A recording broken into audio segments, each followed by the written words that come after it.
Welcome back to another episode of the Mile 40 podcast. You could probably hear it in my voice. There's a lot of excitement and for a lot of reasons.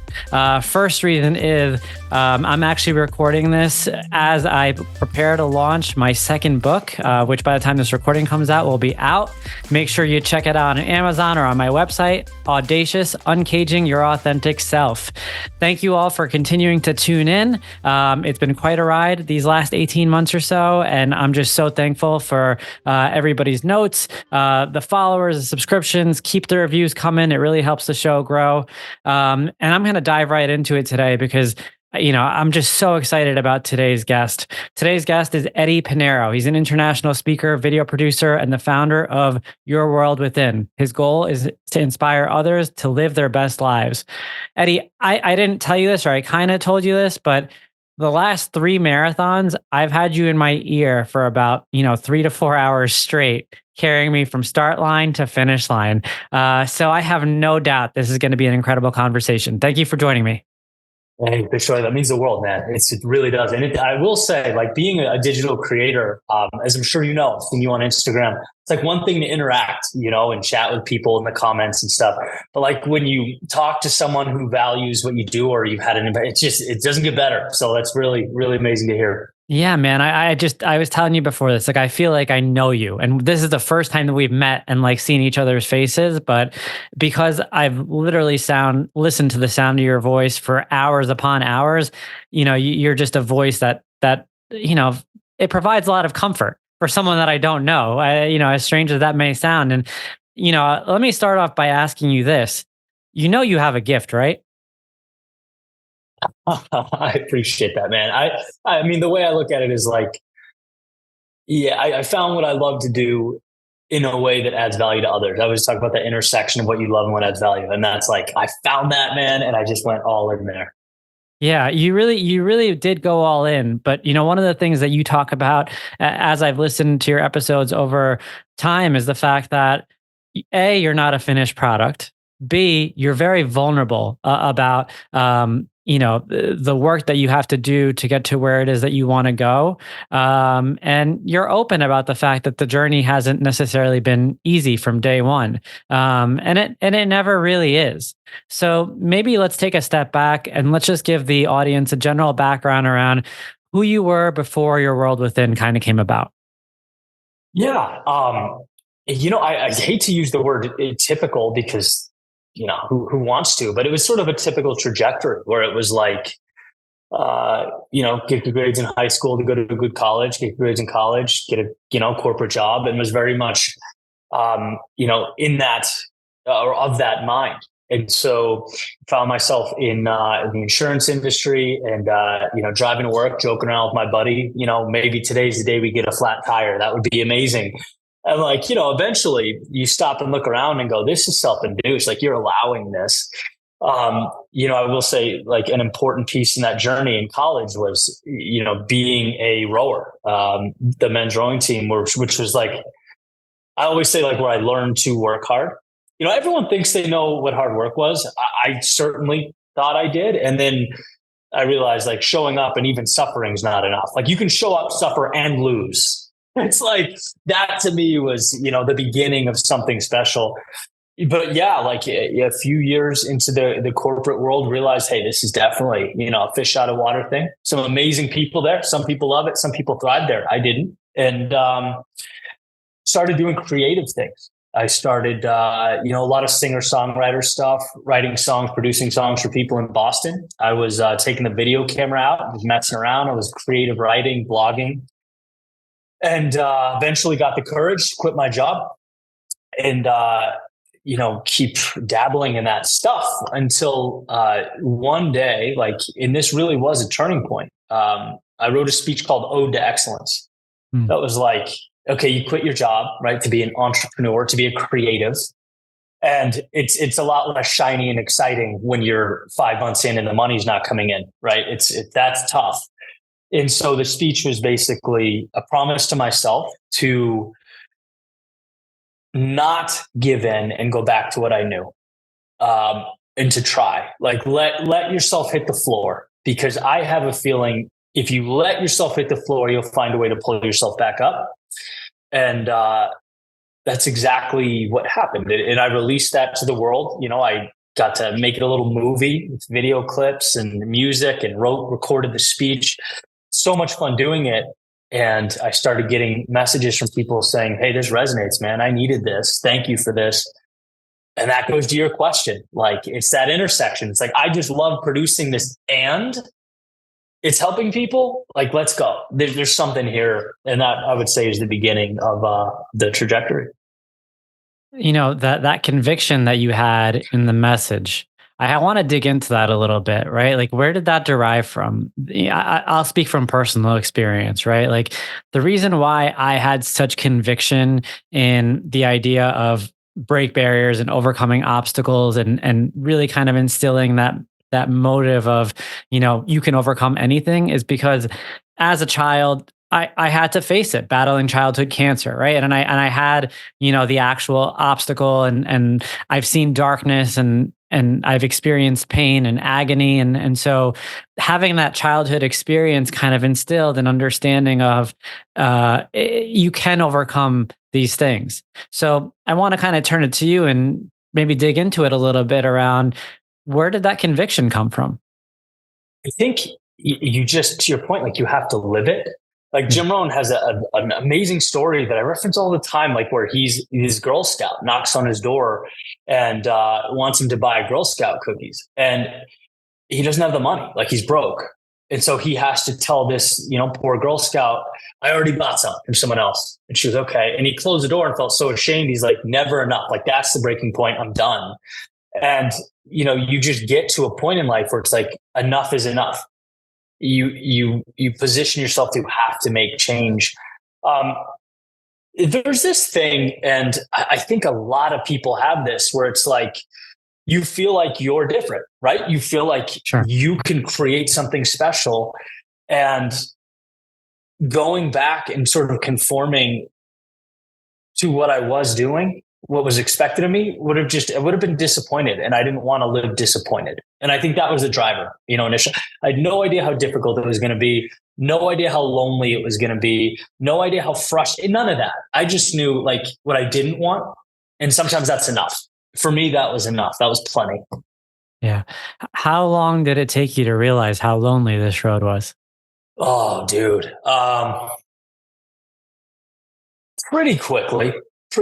I would say, like, there's a lot of excitement and stuff in the beginning. I would say, like, if 2014 is when that video was released, 2017, 2018 was like, because, like, not only was it lonely, but, like, I hit this lull where, like, all my effort, I felt like was like, I wasn't seeing that validation. Yeah.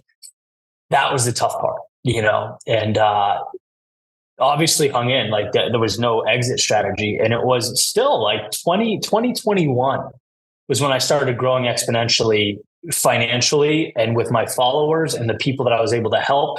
That's 7 years. Yeah. It's a long time, Yeah, no, absolutely. And there's something about that that's consistent with other entrepreneurs. But what I think distinguishes you is the fact that you do something that isn't very understood by most people, and that, quite frankly, can't be emulated, because it requires a certain level of authenticity as well as vulnerability. It's a magic sauce of, like, authenticity and vulnerability and persistence. And that's one of the things that really kind of makes it distinguished. So when you talk about what you do, there are probably very few people that you can talk to and, like, feel fully understood. Is that correct? Yeah, I would say so. Yeah, because it is kind of a culmination. It's like dancing between the creative space and also, it's a business, and so Yeah. it's an interesting line to tiptoe through, for sure. It's funny because there's. Oh, go ahead. No, you go ahead. I don't want to go off. I was just gonna say, it's funny because there's like a lot of AI stuff now. So Yes. I made a video about this not too long ago, where it's like YouTube will show you like the 15 channels that you share an audience with. Yeah. And you can check them out. And like 7 of them were AI, like ChatGPT wrote it, and then, like, an AI generated. And it's like, you start thinking that the world's changing. The world's changing is changing fast. But the one thing that can't be taken away, to your point, is that lived experience, that authenticity. Yeah. Like a robot can't suffer for 10 years. You know what I mean? And so, no, I know exactly what you mean. As I was writing Audacious, like, because it's in the era of Chat GPT now, like the conversation has had on multiple occasions with me and my editor. It's like anyone can write a book now, like with the powers of Chat GPT. But what really differentiates you really is that lived experience, because not many people could speak to that, and that's the key differentiator, for sure. Yeah.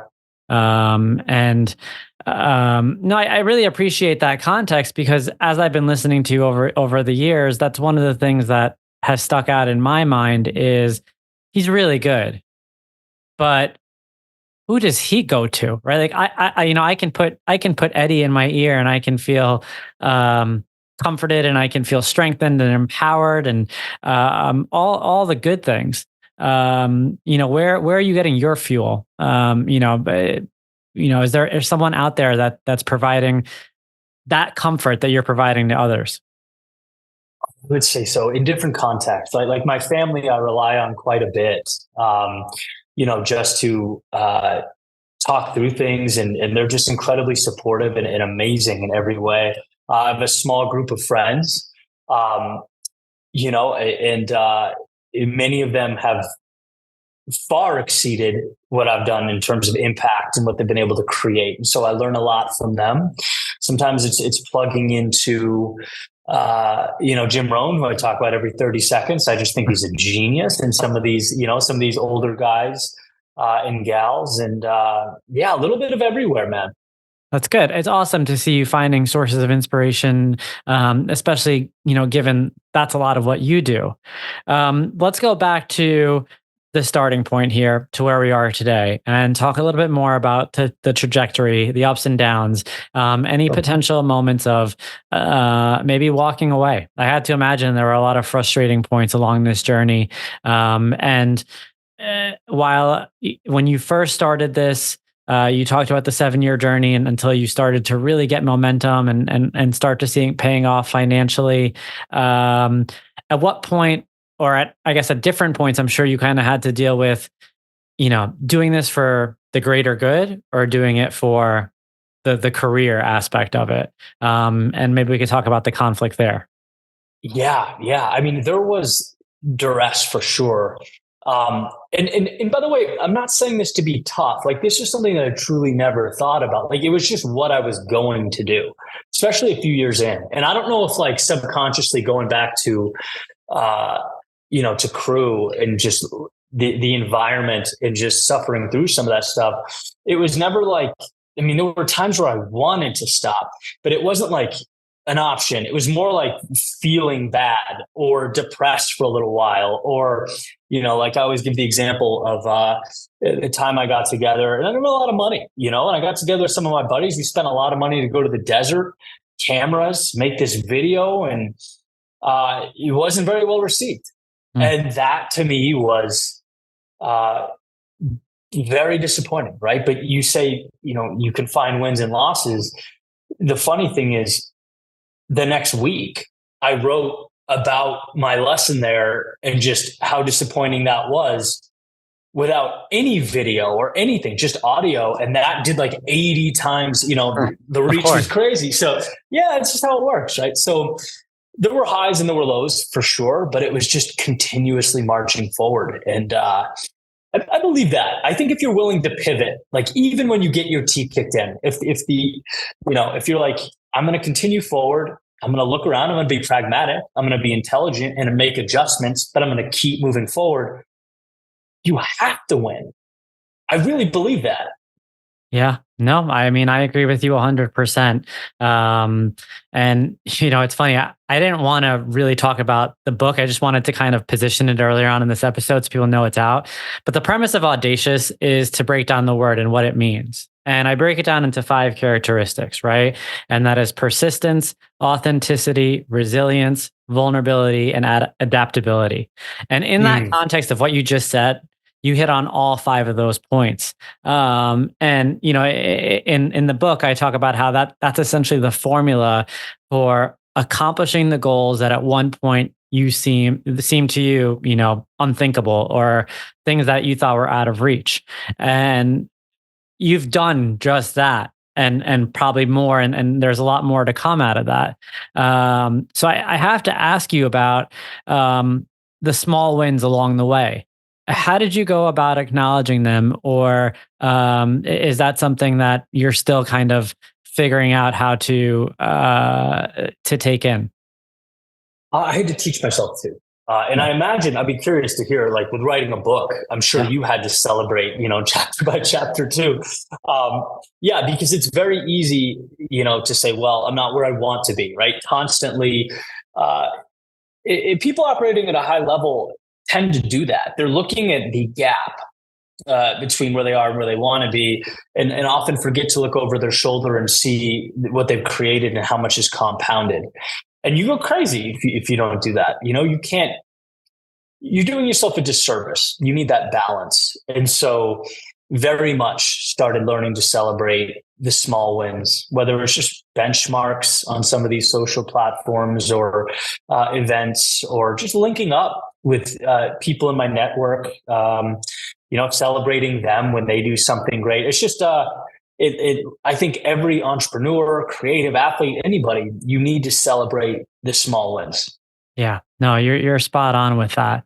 Longer term vision, right? Like you've already seen a lot of growth here, and this isn't like a regular job like we established earlier on. It's not like one promotion leads to the next, this is a never ending. You'll be doing this forever. But let's talk even about on the horizon here. You've hit so many goals in terms of metrics. Is there anything that you want to accomplish with this platform that you're still working on, in the intermediate future? Yeah, well, like a few things. I mean, I think scaling the impact, for a long time, it's been just me. Now it's like systematizing, creating processes, putting people around me that are better than me at a lot of those things, which has been incredible to increase reach. And then doing things like, you could make the argument pragmatically, maybe don't make financial sense, but I'm passionate about them. Like the men's community or mastermind called Levels that I've created with Tyler, my business partner. And just from the belief that we've both built things and we know how lonely it can be. And we know about the increased suicide epidemic and all these things, in a community of people, not even talking business, but just lifting each other up and helping each other be better humans. That can mean a lot, so things like that are very purpose driven for me. Yeah, let's dive into that a little bit around, purpose driven activities and focus here. If someone were to look at your platform from 30,000 foot view, they would see a lot of positivity and a lot of inspiration and a lot of, deep thought. Is there a specific purpose that drives you? Is there a specific community that you feel like you resonate with the most? And I don't want to, generalize or point your work toward a certain community, if that's not what you're trying to do. But I'm trying to get more at, if I were to ask you, Eddie, what really drives you to do this? What would the answer be? Yeah, I think it's the idea that the biggest breakthroughs are so simple. It's very rarely an instruction manual that changes your life, right? It's a word or two, a sentence or two that changes your perspective, and you go, oh, maybe it is possible, right? You see something and you go, well, then I can do it. And so I love just taking even mundane things, man, like very common things, and breaking them down in a way where other people can utilize it, because we're doing different things. The context is different, but a lot of the ups and downs are similar. And to me, the impact there is beautiful. One, because it is adding value. And two, I still love the creative process. Yeah. It's so fun for me to take an idea, whether it was a win or a loss, and dissect it and then throw it out there. And maybe it helps someone, maybe it doesn't, but I really enjoy that. So I don't have, I would say, a perfect avatar of a client or recipient of it. When I was running more, definitely, I spoke through a lot of running stuff, as you know. Yeah. But pretty broad. Yeah. Okay. Fair enough. Fair enough. I mean, I've always said that the most successful business people are the people that grasp the importance of simplifying the complex.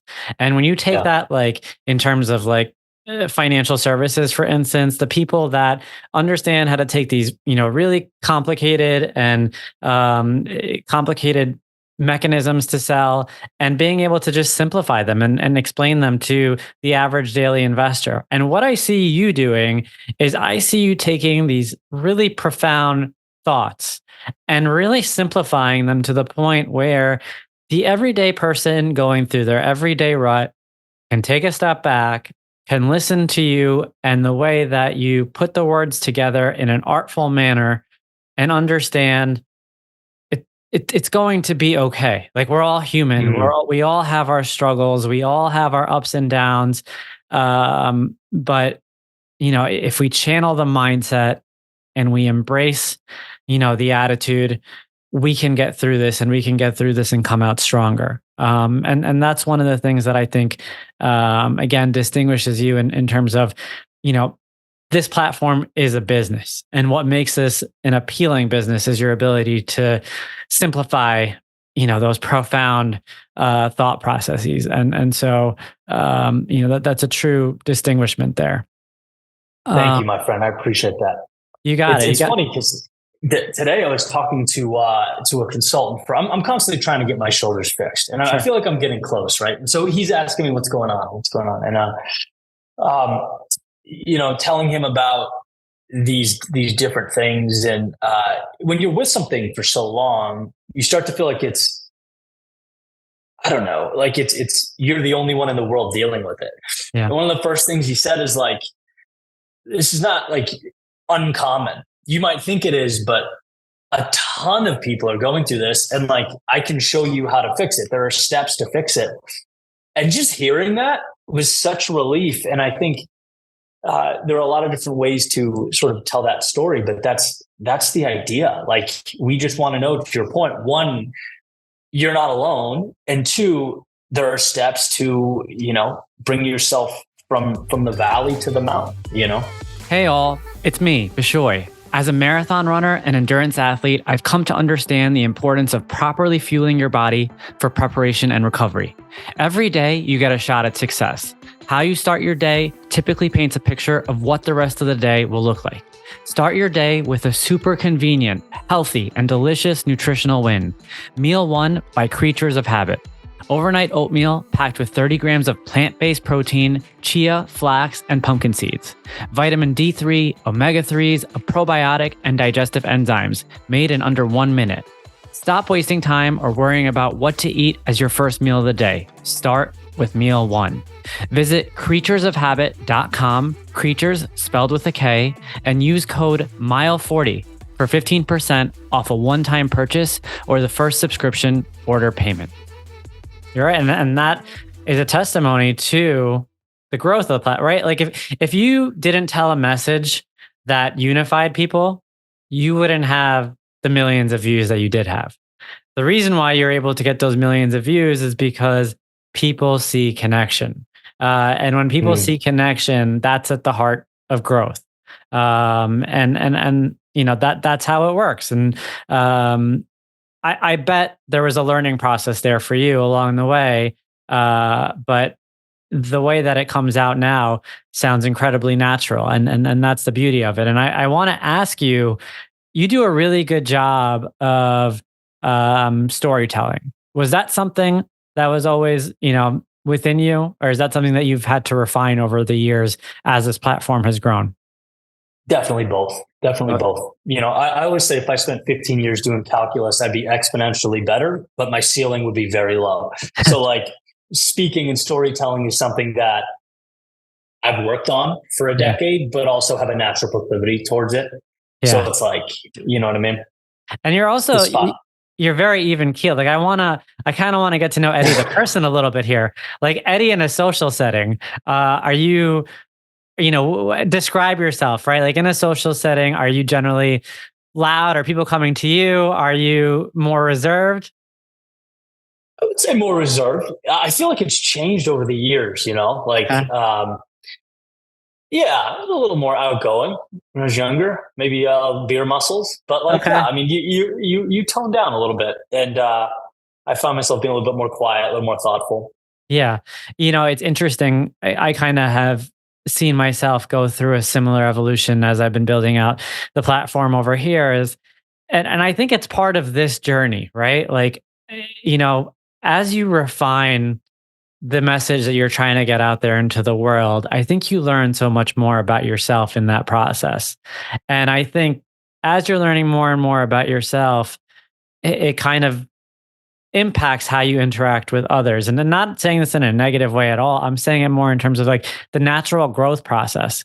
And it's always interesting to me when, again, the example of having you in my ear all day. So like I hear you all the time.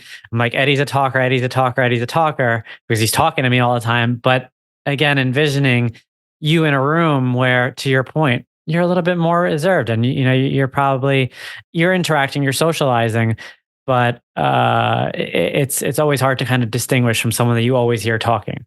Oh, I can imagine. Yeah, you Yeah. probably picture me just running my mouth nonstop. I picture a mic in your hand all the time, like just walking around like on the street, just talking away. But no, this is really good. With regards to all the episodes and everything that you've put out there so far, is there anything that particularly stands out to you? One that you either feel like has either been a message that has been particularly impactful to yourself, or one that you've gotten feedback around that maybe we could direct the audience toward around like a video or a podcast episode that you've done that the audience would be able to soak in as a real kind of sneak peek into who you are and what it is that you're doing? No, I feel like because it's chronological, each video pertains to what I was going through at that time, and sharing that. I certainly have some favorites. Some of the older ones, "Running in the Rain," the idea of That's a good one. embracing. That's an OG video. The idea of doing the simple but difficult things that most people would say no to letters to my younger self, kind of coaching myself through things. What's a video if I had to point to one?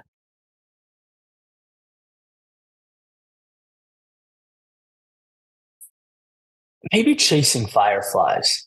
Okay. Which is the premise there. It's short, it's about 3 minutes. And the premise there is like sitting at a park in Virginia and watching these kids run through the field chasing fireflies, just careless. And obviously, as we grow up and evolve, you have to shed some of that. But a lot of us shed all of that.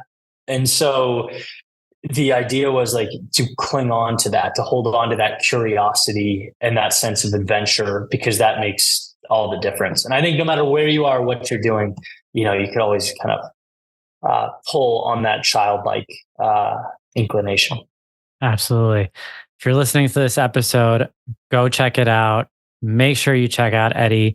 I can't tell you, the amount of impact you've had on me in a short time. Like I said, first time we've met, but I knew that, very quickly after listening to you, A, I had to get you on this podcast, and B, I had to understand, who you were beneath the surface. And so I want you to know how much I appreciate you, my friend. What you've done and what you're doing is phenomenal. You should be extremely proud. And I have no doubt you're going to leave many inspired here. So I just want to really thank you for coming on and sharing with us today. Thank you, man. It's an honor to be here, and congrats on the new book next week. It's exciting. You got it, brother. Thank you.